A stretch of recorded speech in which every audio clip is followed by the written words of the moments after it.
Hello, and welcome to PowerPoint Presentation 4.2 for the course RSC 5040 Energy and the Environment, Green Mountain College, and my name is Steve Latender. This brief presentation, titled Energy Investment Payback Analysis, will prepare you to do the third and final energy math problem set. The image on this cover slide is the small solar array I have at my home. This array has 14 170 watt Sharp solar photovoltaic models for a total of 2.38 kilowatts. And we will use this as an example to calculate the payback period for this investment. So let's go ahead and get started. Before we get to the examples, I just wanted to quickly review the basic energy investment payback formula. It is a quite simple formula. The payback period in years, the number of years it takes to pay back the initial investment based on the annual energy savings.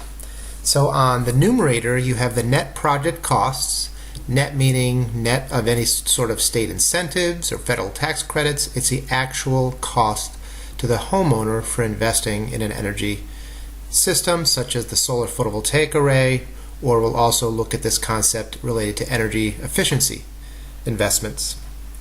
And then you divide that net project cost, that net investment, by the annual energy savings.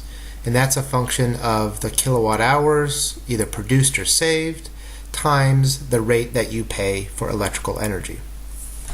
So with that basic formula, we can calculate how long it takes to pay back the initial investment, again, based on the annual energy savings. And this payback calculation is something that many folks focus on. How long does it take to pay back that initial investment? So it's a very common question and analysis that people like to conduct when they're considering alternative investments, in particular energy technologies. So again, going to my array here at my home in Middletown Springs, Vermont. It's a 2.38 kilowatt PV array, and history suggests that it's about 12% capacity factor. And there are 8,760 hours in a year. So again, to get the annual kilowatt hour production, you take the power rating, 2.38 kW, times the capacity factor, 0.12, times the number of hours in a year of 8,760. And so my array, on average, will produce about 2,500 kilowatt hours. And in fact, I think we've had this system for about 4 years now, and that's pretty consistent in terms of what we're seeing produced. So that is energy. This is a net metered system. The energy is fed through our meter.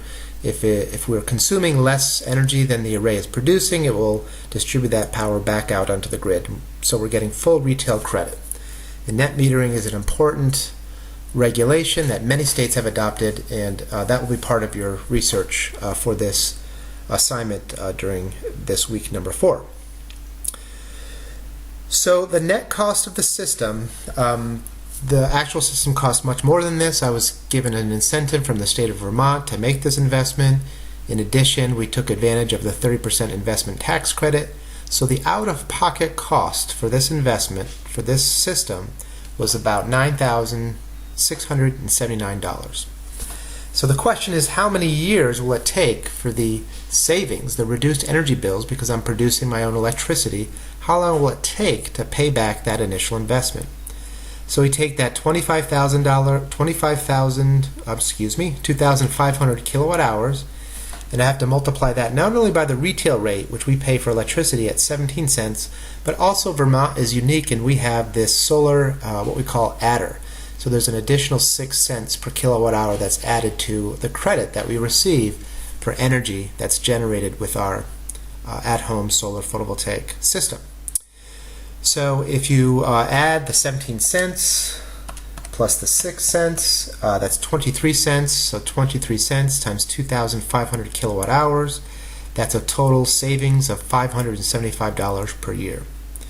So dividing 9,679 by $575 per year, yields a payback period of 16.8 years. So since we've made this investment, the price of solar has gone down significantly, and today I believe the paybacks would be much more quicker than this particular payback. But given that the solar panels will last for at least 20 years and more, it was not primarily an economic decision for our household, but just wanting to demonstrate the use of clean energy at our home. So the same basic concept can apply to evaluating payback investments in energy efficiency.